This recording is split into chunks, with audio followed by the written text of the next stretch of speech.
Okay, all right, good. Welcome everyone to Fit 5136. This is week 8. Today we're going to talk about test-driven development, unit testing, and the code coverage. So basically, this lecture is really aligned with the unit learning outcome, the fourth one here. We expect the student to be able to implement, execute software testing strategies to ensure the reliability or the functionality correctness of the developed software system. All right. And and then today we're gonna cover about this point, which is really aligned with the assessment 4. It is super important. All right. In the ED we have like multiple unit testing activities as well. I really expect every student to work on that. But I'm gonna do some hands-on demo today and walk you through everything. Okay. Um, so this is the typical agile software development process. All right. As you know that at the beginning we talk about the requirement engineering, project management. Right now you may already start develop the code based on the given requirement. So the next step is that how do you ensure that the code that is being developed is actually functionally correct, right? So that's why we need to develop the test cases, and then we can test the software system to make sure that whatever we do is actually correct, okay, and of high quality. All right. Okay, so yep, today we're gonna do talk about the test-driven development, unit testing. We don't do Java, forget about it. We're gonna do the unit testing in Python instead, and then we will do some hands-on activities together. Okay. So basically, what is TDD? Okay, test-driven development. Simple. That's a headline here. Test cases are developed before the coding start. So what happened is that when you have the requirement, you need to think about, okay, based on this requirement, what would be the test cases? Okay, let's say you're gonna develop a calculator application. You have the addition function, subtraction, multiplication, and the division. Based on an addition function, you may thought that, okay, maybe 1 plus 1 equal 2, so that's the test cases already. Okay, maybe 2 plus 2 equal 4. Okay, that's another test case. All right. So that's a TDD. You implement the test cases first, okay? Execute the test to make sure that it is actually failed because you haven't started implementing anything. All right, the code you don't have the code. That's why it is incorrect. Okay, and then you may change the code until you pass the test cases. Okay, so back to the bullet point here. Okay, test cases are developed before the coding start. Test cases basically specify and validate what the code will do.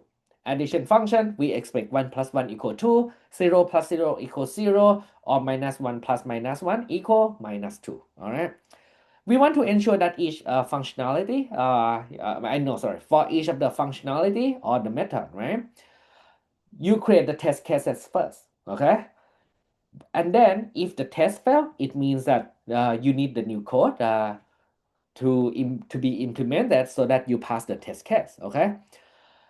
With this kind of development paradigm, it helps you avoid the code duplication. So that means a small amount of code is written each time in order to pass the test rather than, boom, at once. Okay. So that's a basic concepts of the TDD. Okay.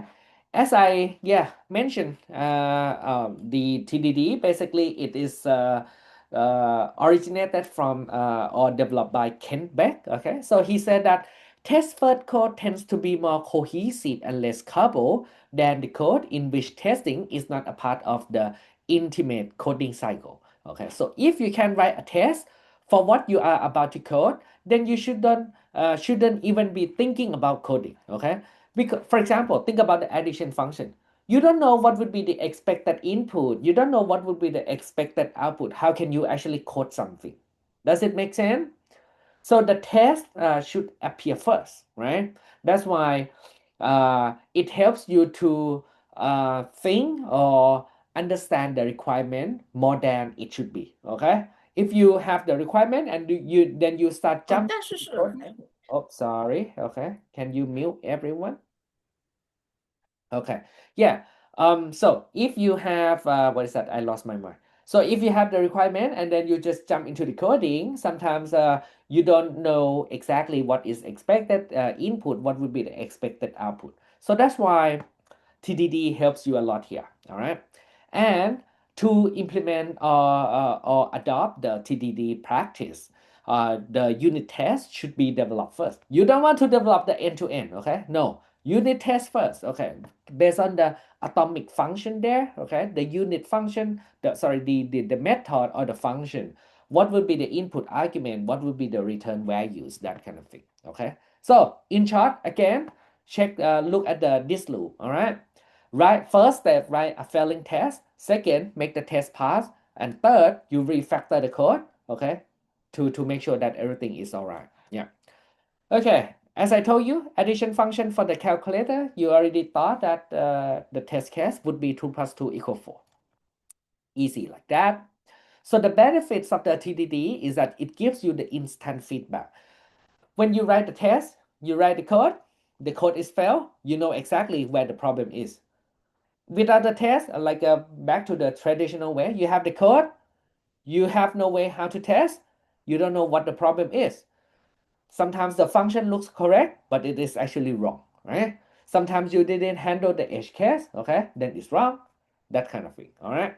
So TDD, it becomes a better development practices as well because it encourages yourself to decompose the problems into the manageable manageable development tasks so that you can focus on the small thing, all right?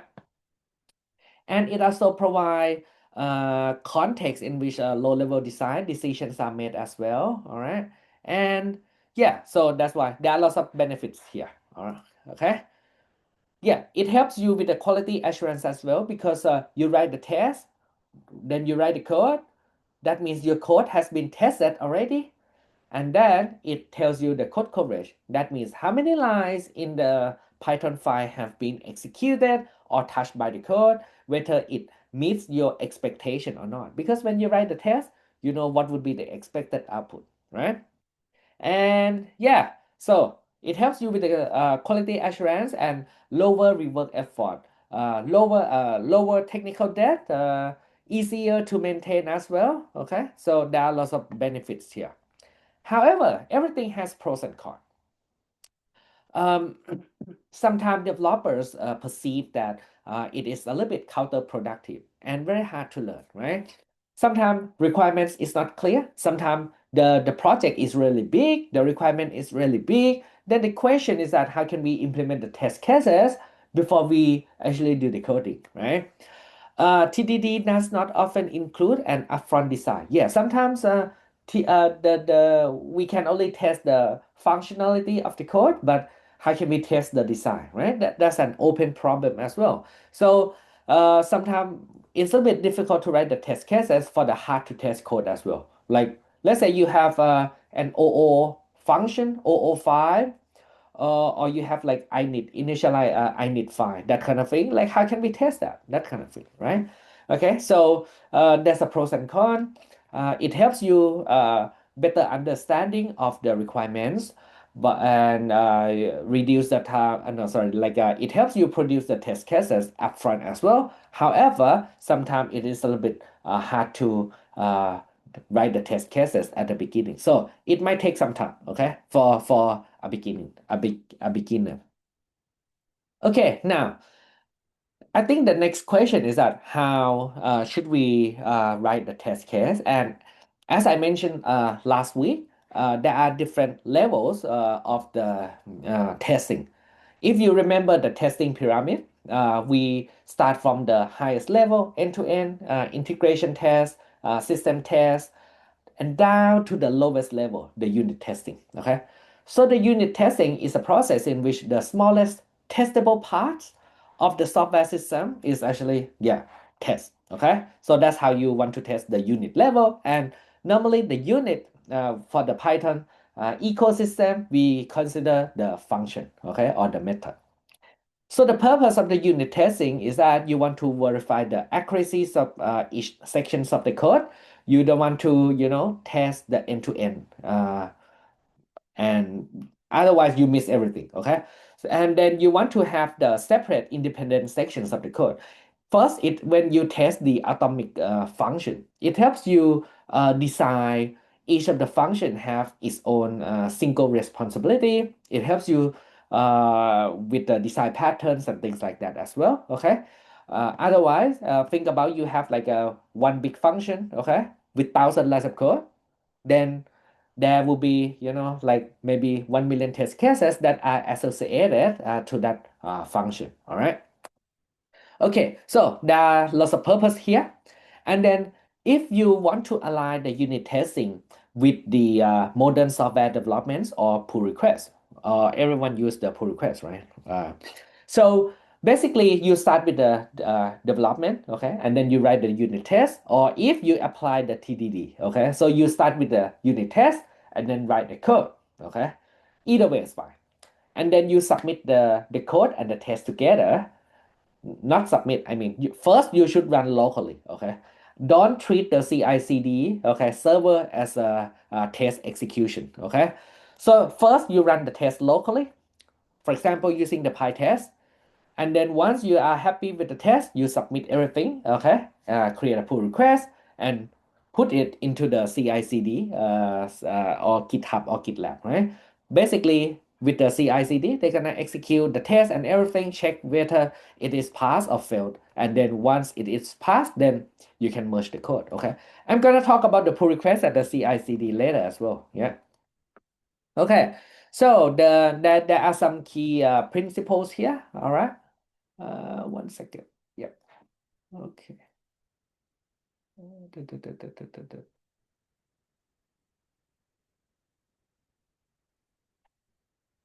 Okay. There are some key principles. Okay. First, you want to try to ensure that with the unit testing, you want to ensure that the functionality of each of the component works in isolation. Isolation means that the addition function itself, it is actually correct. The subtraction function itself is actually implemented correctly. The multiplication, so far and so forth. Okay. Let's say if you apply the concepts of the software testing into a car. Okay. With the car, you have steering wheels, you have lots of components within the car, right? When you want to do the unit test on a car, it means that the steering wheel is actually works fine, okay?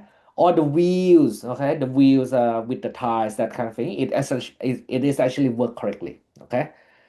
However, when you do the integration test, it means that you want to check whether the steering wheels, it can actually turns the wheel, okay? When you turn the steering wheel to the left, the wheel is actually turned left, okay? That's an integration test. However, when you want to do the system testing on a car, okay, it means that, okay, based on the driving scenario, can we actually drive a car, okay, on a highway, that kind of thing. And then the air conditioning also work, the radio also work, I can turn on the headlight, I can do lots of things. That's the system test on a car, okay? Without test this kind of thing properly, what will happen? You drive a car, got a car crash, okay? When the rain is coming, let's say think about the self-driving car. When the driving condition has a heavy rain, the car doesn't stop. Okay, go with the full speed. You're gonna get fired, and it is really unsafe at all. Okay, so that's why testing is the testing concept is really important in real world, right? And yeah, I already emphasized how it is beneficial. Okay, so basically, when you validate each of the individual piece, it could reduce the errors when integrating the pieces together later as well. All right. Okay. Any questions so far, everyone? Any questions? Any questions?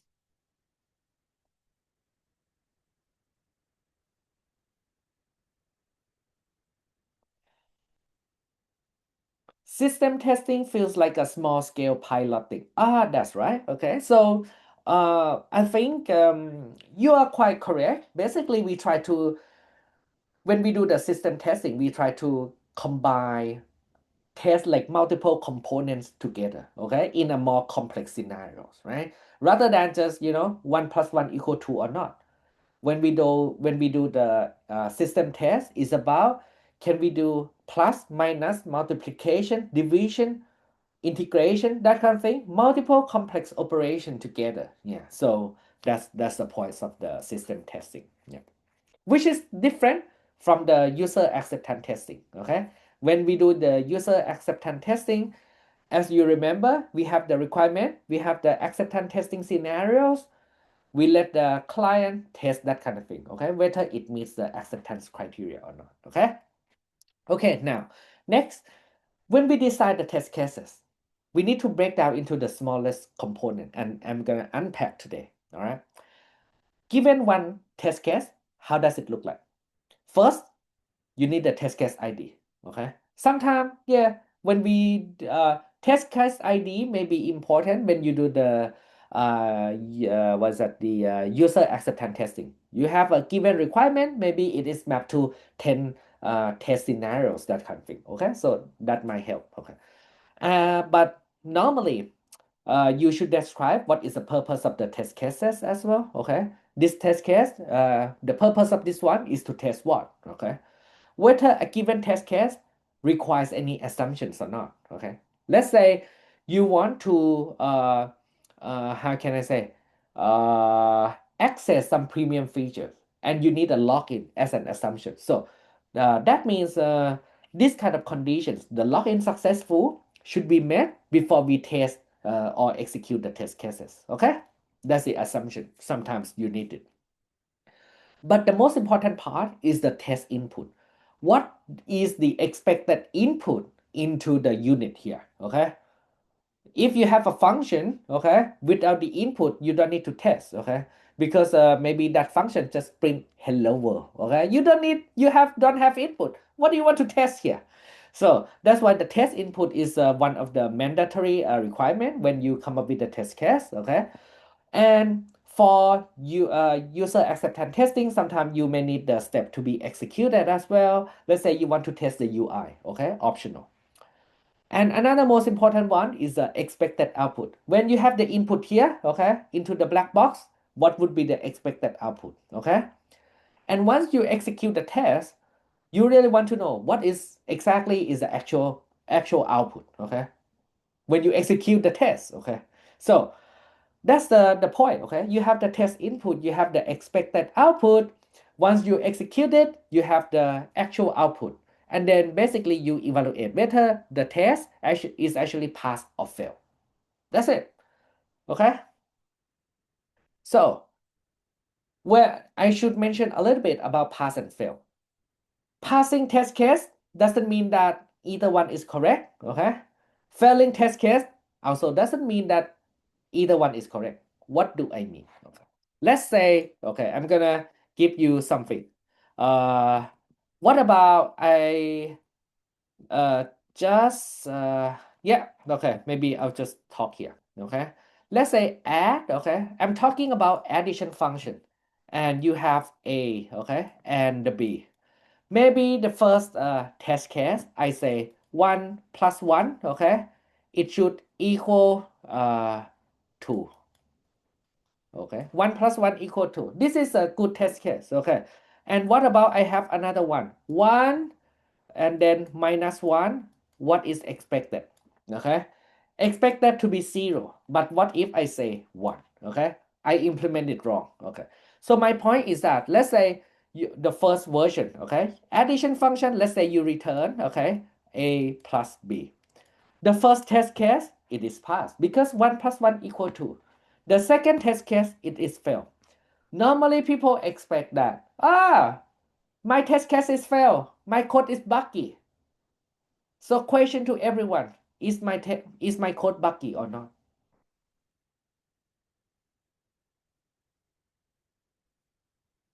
Can you say something in the Zoom chat?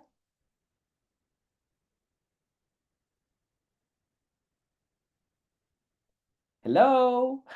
Do you get what I am talking? Maybe I'm gonna repeat again, okay?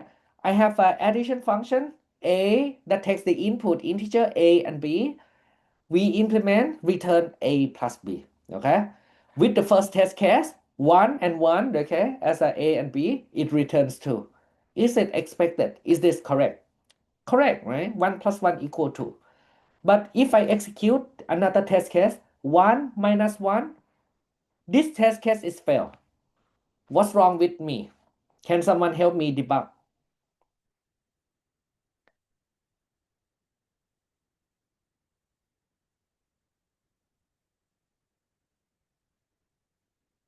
Sure, 1 plus 1 equal 2, okay?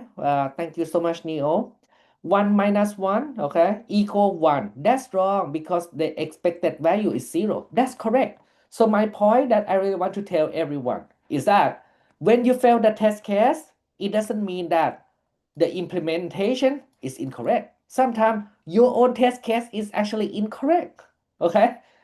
It doesn't mean that every time that you have the test cases is always correct. Sometimes you may forget something, right? So my point, test fail could be the test case is wrong.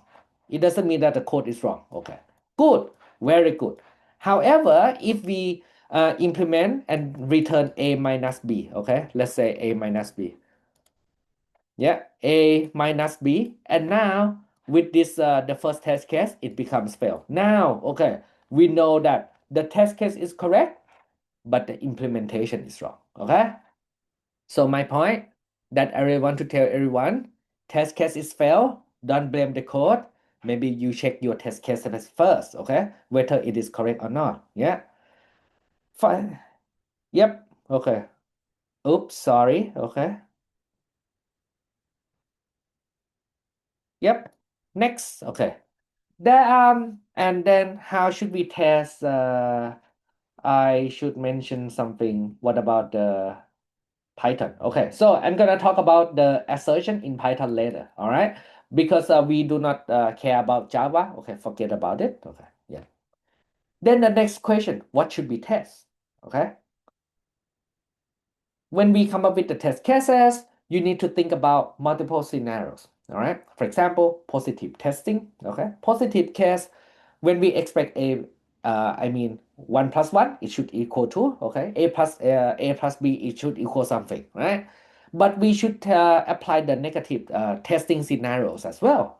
For example, let's say you want to do the division, and the constraint is that uh, we should not divide anything by 0. Am I right?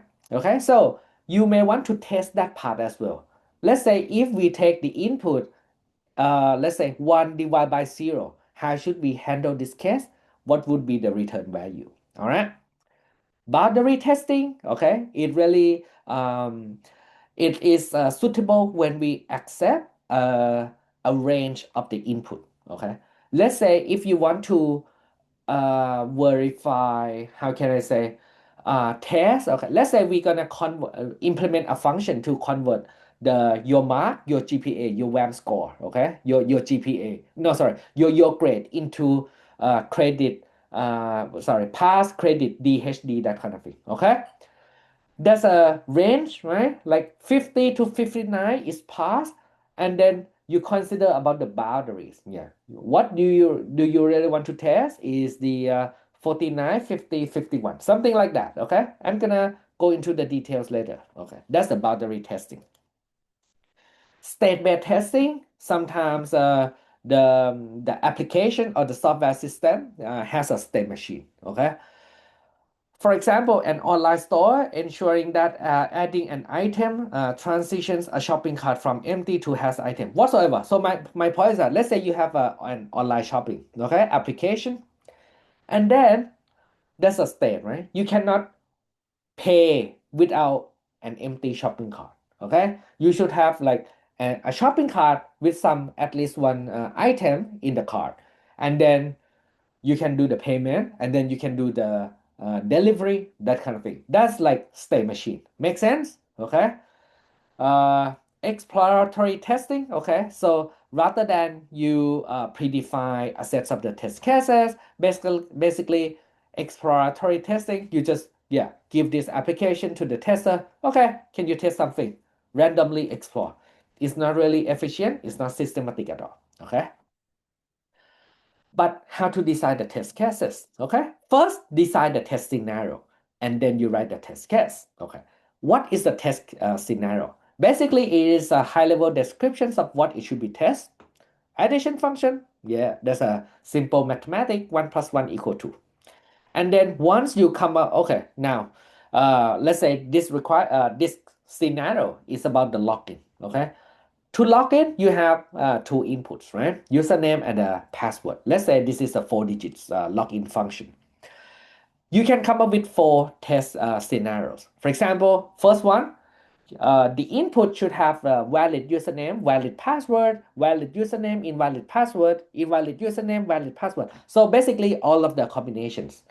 Once you have that test scenarios in a systematic way, and then you can derive or come up with the test cases that are aligned with that test scenarios. Okay. For example, yeah, with the valid username, valid password, it can be like, yeah, test case number 1, number 2, number 3, number 4. And however, this is only the positive test cases, right? Because the requirement says that it requires 4 digits passcode, okay? Login function 1, 2, 3, 4. 1, 2, 3, okay, is kind of like invalid password, but you may want to test like the character. What about the input character? What about semicolon, spatial character, that kind of thing, right? Or emoji, okay? So have you thought about that? What about how the function should handle that kind of improper input? Okay, yeah. So that's the thing. Okay. What about another scenarios? Okay. Another example. Let's say this is we want to test an e-health application. Think about you go to the hospital. You need to fill the form. Okay, that's a patient record with the name, last name, address, whatsoever. And there might be one question which is really about check the demographics, whether you are an Aboriginal or Torres Strait Islander people or not. All right, that's indigenous. So based on what I know, Australia indigenous people, there are two distinct cultural groups. Okay, no, not either. I mean, there are two: Aboriginals or Torres Strait Islander people. All right. So that means we need to come up with the positive scenarios and the negative scenarios. In real world, what they can be? They can be Aboriginal only, okay, or Torres Strait Islander only, or yes, I'm both, okay. I am both Aboriginal and the Torres Strait Islander, okay. I'm confirming both people, okay, both group, both cultures. But what it cannot be, okay? When let's say this is a tick box, okay, check box. What if a user tick no and also yes, original together? That's a negative scenarios because the form should not take that kind of condition. Does it make sense? The form should not take no and the yes Torres Strait Islander together, or no and the both. Does it make sense? Okay. Yeah. Any questions, everyone? Based on this example, this is how you come up with the test scenarios. Once you get the test scenarios, then you come up with the test cases. Okay, that's the flow. 101, very 101. If you understand what I am talking so far, can you give me thumbs up or say yeah? Oh, good.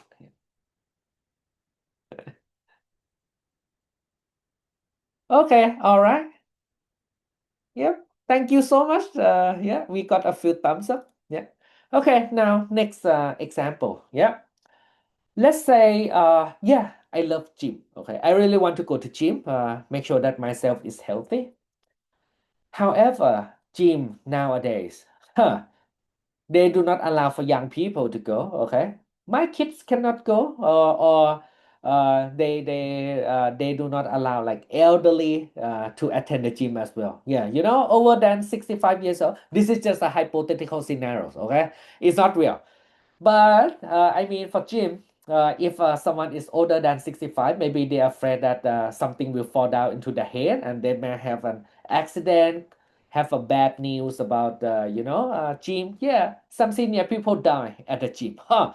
It's bad news. They don't want it at all. So that's why the membership only allows that's a requirement. Okay, only allow a person between 18 years old and the 65 years old. Okay, let's say this is an integer.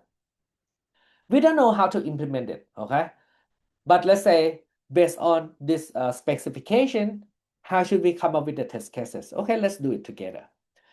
And the spec here is that we expect return true if a person age is between 18 to 65 or false otherwise. Okay, return just a Boolean value. Easy. What I would do the next step, all right?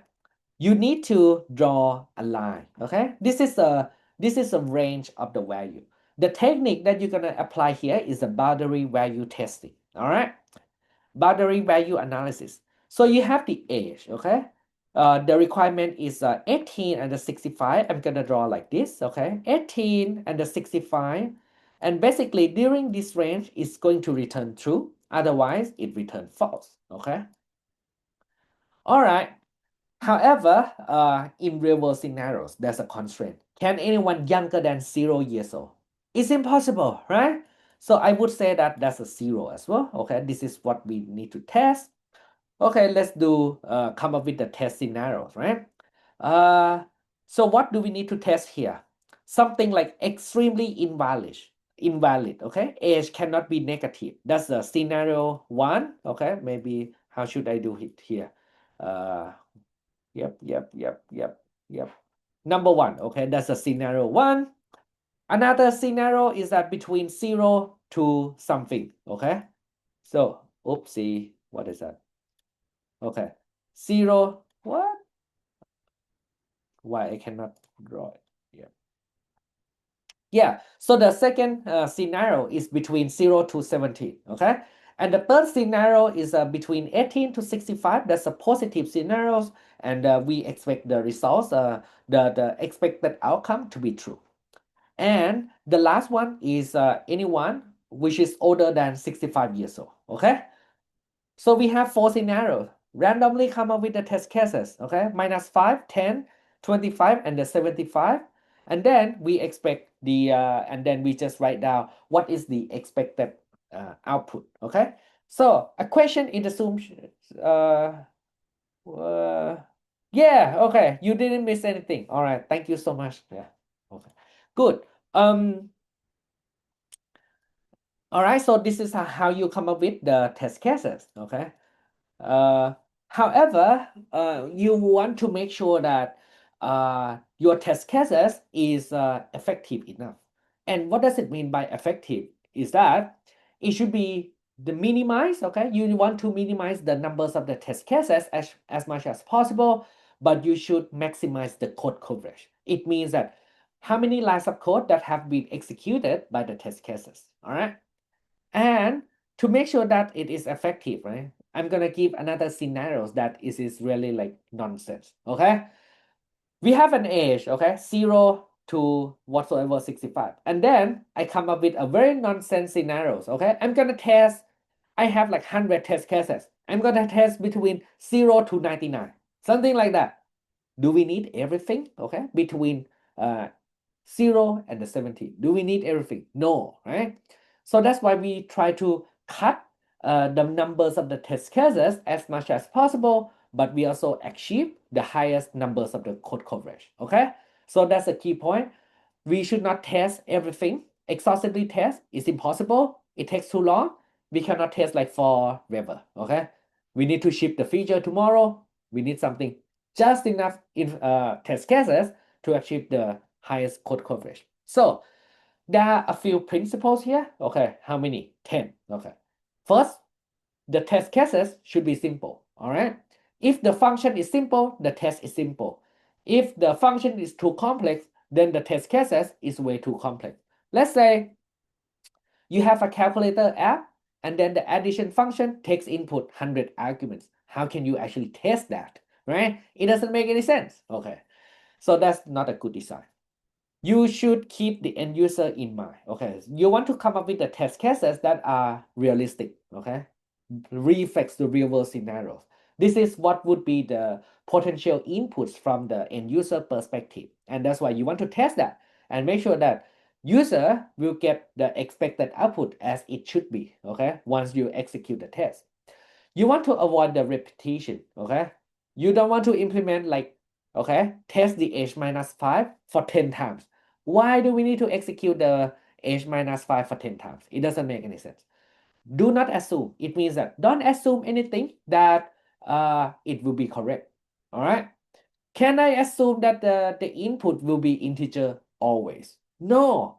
What if I input the how can I say into this function as a Boolean values, as a character, as a string? Okay. So yeah, do not assume everything. Okay. You want to ensure that you achieve 100% code coverage. You want to make sure that every test is identifiable. You want to use the testing technique. I'm going to talk about that as well. Self-cleaning is clean. Test is really clean. Clearly understand from the first look. You don't want to implement the test like lots of complex if-else logic, okay? For example, if the user log in and he is the VIP, I'm going to do this. Otherwise, they're going to do that. Like, oh my goodness, okay? The test is repeatable. That means don't use the random function, all right? Otherwise, you don't the test is not repeatable at all. It should be peer reviewed by your cohort, by your other team members, that kind of thing. Okay. All right. Do we need to do boundary testing for our example? Yes, I mean, I'm gonna talk about the boundary value testing in the next, probably next week. Yeah, in details, which is really about black box testing, I'm pretty sure. Yeah, if I remember correctly. Yeah. So my point, this is just a random example. Okay, it's not efficient enough. Okay, that's why I want to show it here.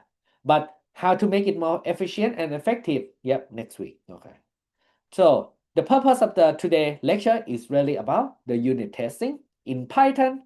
So unit test, it is a library, or it is also known as the PyUnit as well. It is a comprehensive testing framework for writing the unit test in Python. It provides a full of the testing feature, test fixture, test discovery, whatsoever. Okay. All right, everyone. Maybe I'm gonna walk you through a few steps here, and then I'm gonna do the demo. Okay, you can read this slide later as well. The first step that you really need to do, okay, is that you need to know what is the method to be tested. Let's say I have a calculator class. I have I need the initialization method initialization. I have the addition function. Return a plus b. Sounds good. Sounds easy. Okay, you already have the method to be tested, and then you move on to what you want to write the test method. Okay, the test method normally start with test underscore. Okay, the file name test underscore. When you execute the PyTest, it will automatically find any files that start with the test underscore. It will be executed. Okay, that's a classic norm.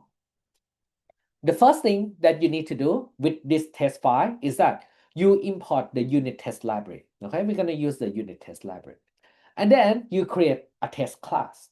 So basically, you can create, this one can be any name, all right? Test calculator, okay? That's the purpose of this test class, okay? You don't wanna use like test C, okay? Because test C, you don't know what is that C. So that's why, yeah, you want to make sure that the every variable namings are actually meaningful. All right. So once you define the test calculator class here, you inherit the unit test case library. Okay, you create you inherit the test calculator from the unit test library. So that's how you create the first test class, and then you test whether this OO, okay, this class, this object can be initialized or not, right? So first, that's the first purpose of the, no, sorry, the first purpose of this test case. We want to test whether the class initialization from the calculator library is successful or not, okay? And then you want to create a test method, right? whether, what is that? Once you create a calculator, what is that? Initiate the class here. You want to invoke the method add, okay? Whether 1 plus 2 equal, return to the result and return 3 or not. And to test in Python, normally we need to write an assert function, okay?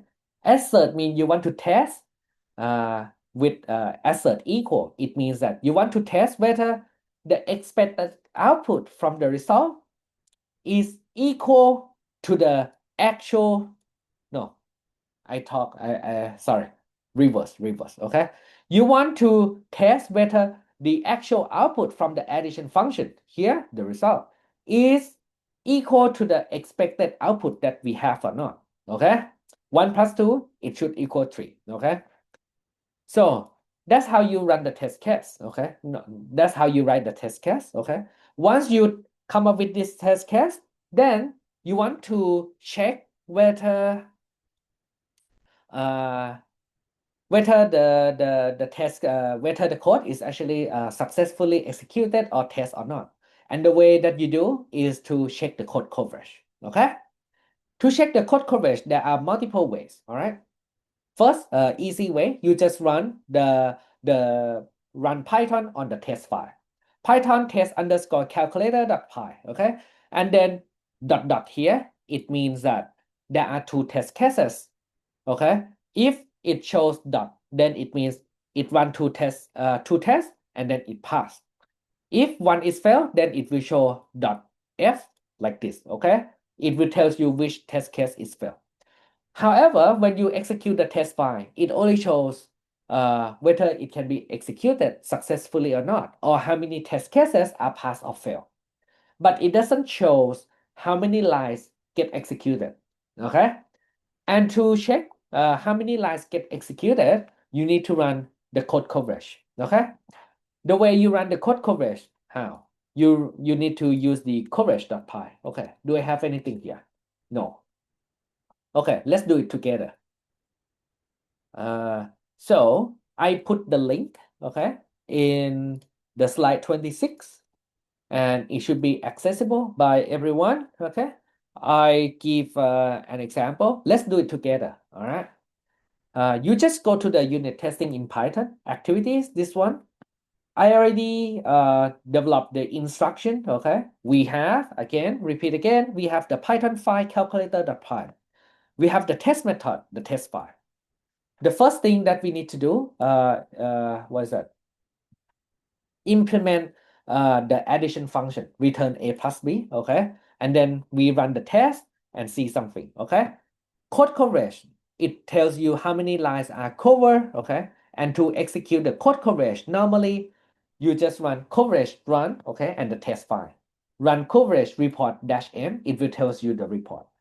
For the sake of convenience, okay, I already embed run.sh, the bash file here, into the run button, okay? So for student, what you need to do, just click the button. All right, magic, okay?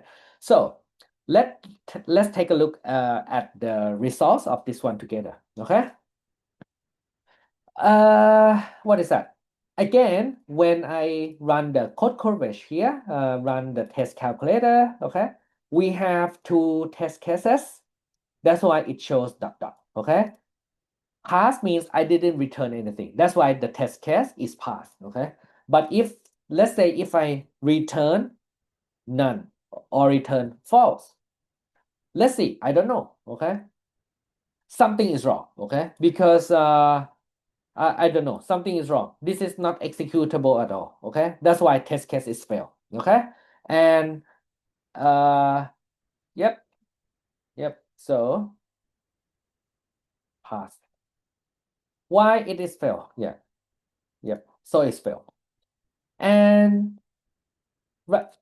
if we apply the test-driven development, okay, what we need to do? First, we implement the test cases first, and then we check whether the code is correct or not, okay?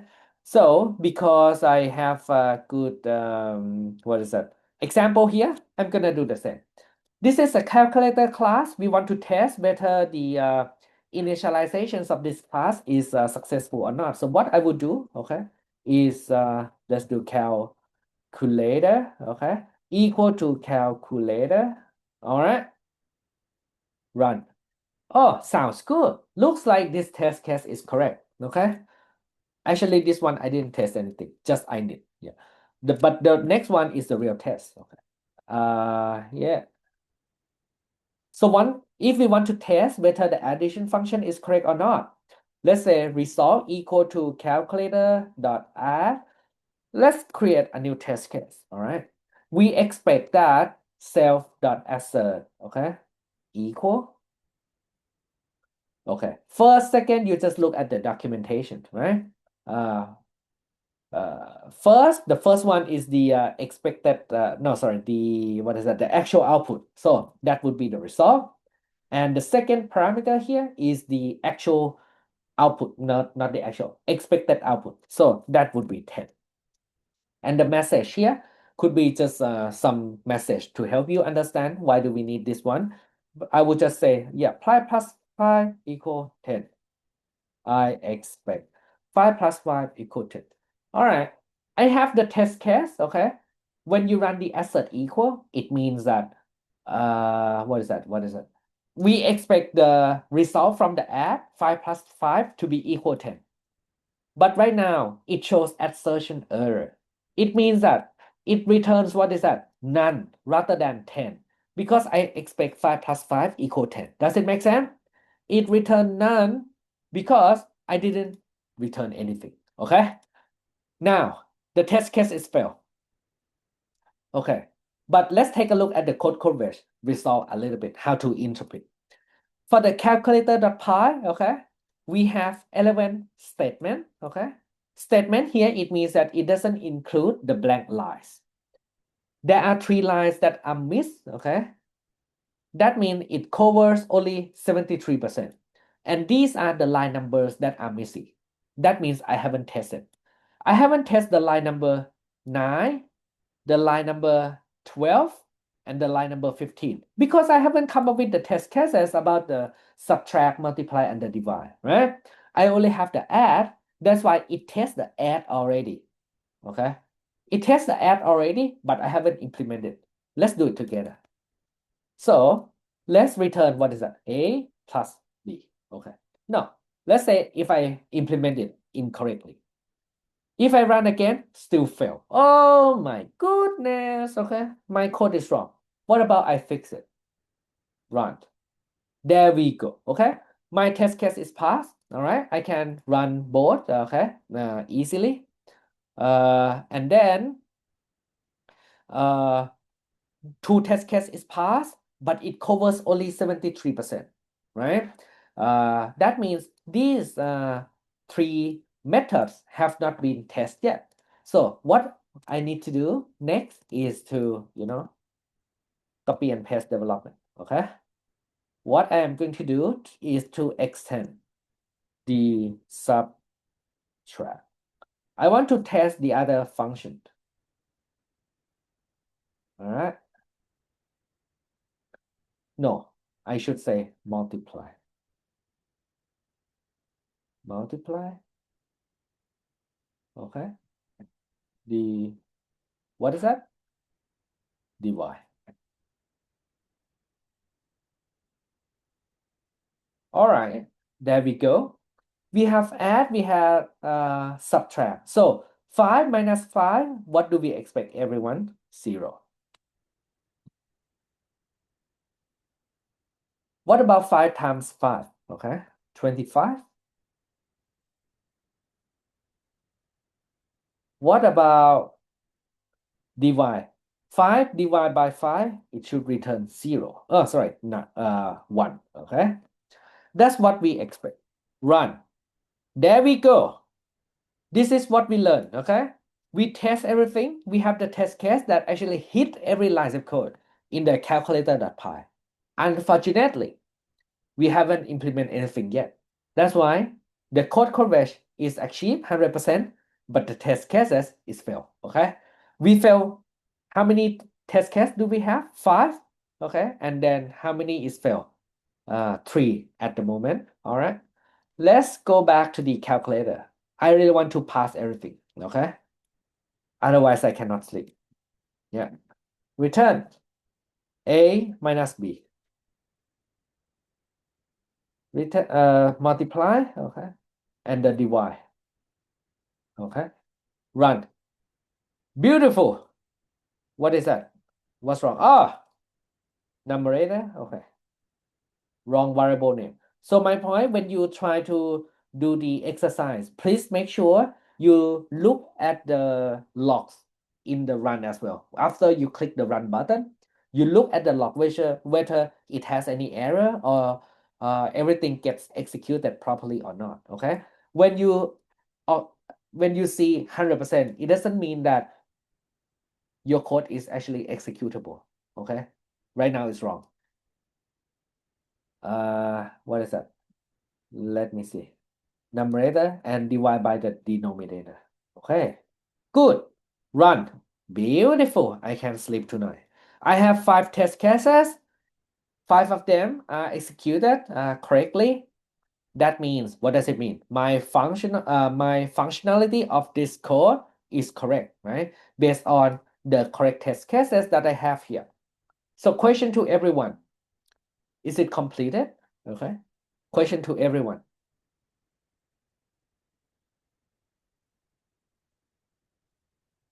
Is it all done? Anything missing? Let's debug together.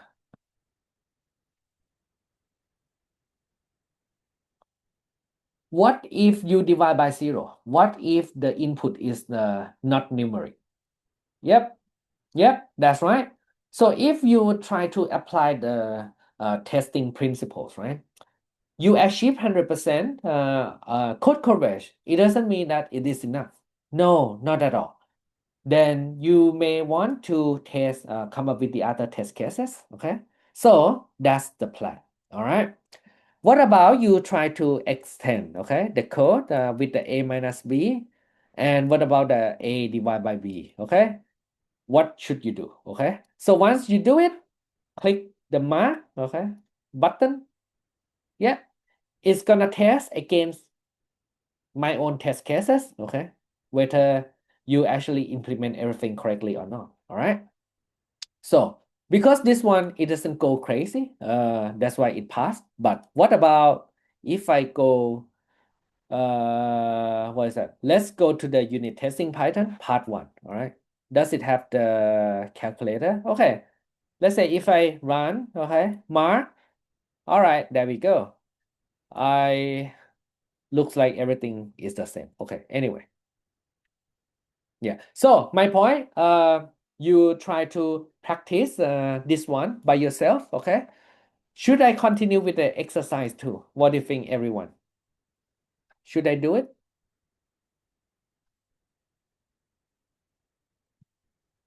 Hello?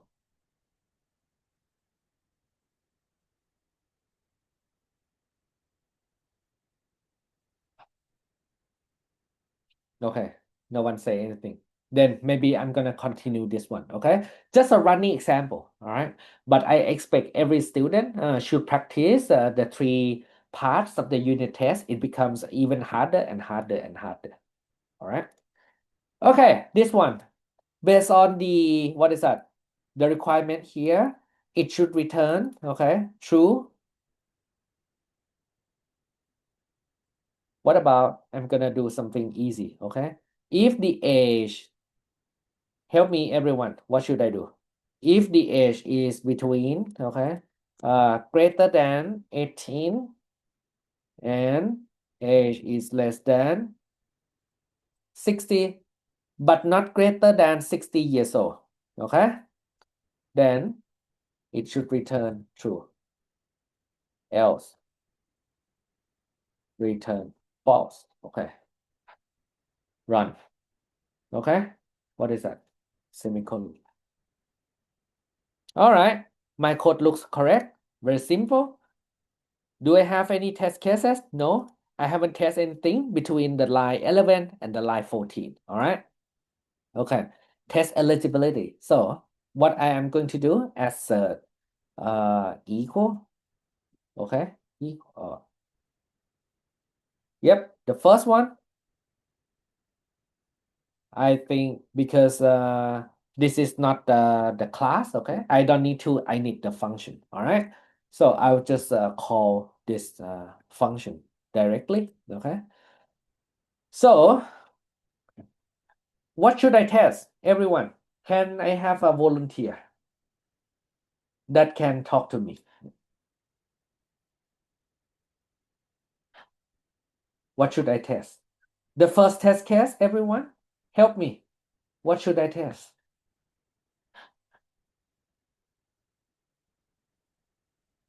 Any superstar? Okay, that's all right. So gym eligibility, let's say we start with the 18. What do we expect from 18? Okay, what do we expect from 18? So what is that? It should return true. Okay, that's a return true. Yeah, run. What is that? Ah,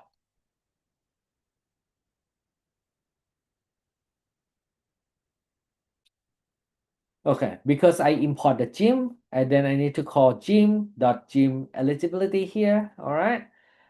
I have the first test case, okay? It is correct, all right? But the line 14 is missing, okay? The line 14. That means I haven't tested the the other scenarios, which is false, right?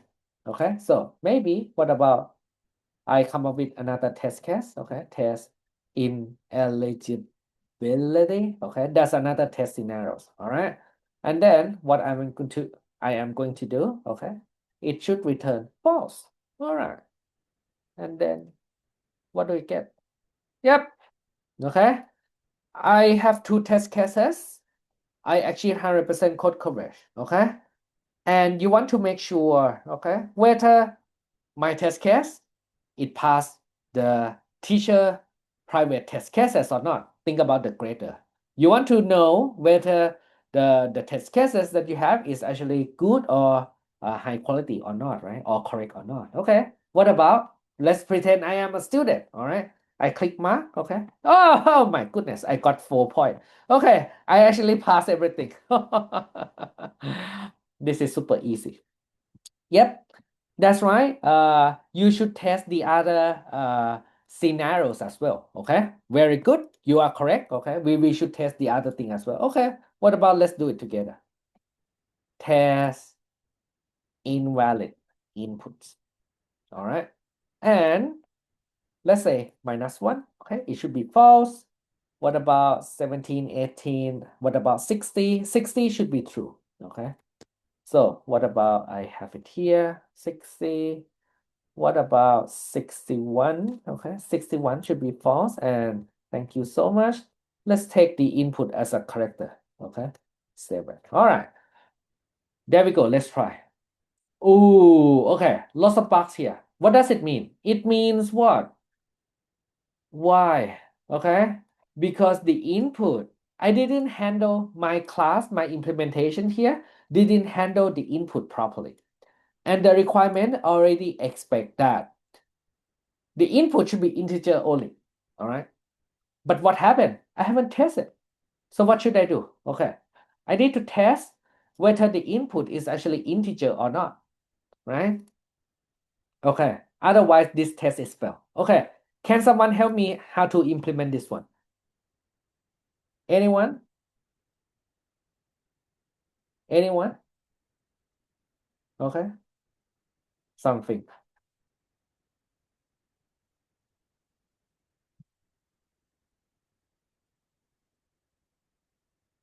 Anyone?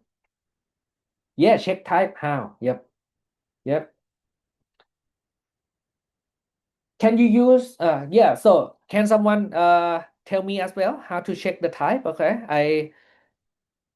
Why we cannot use the try catch? Okay. First, when you do the try catch, might be possible, but it's gonna throw the errors.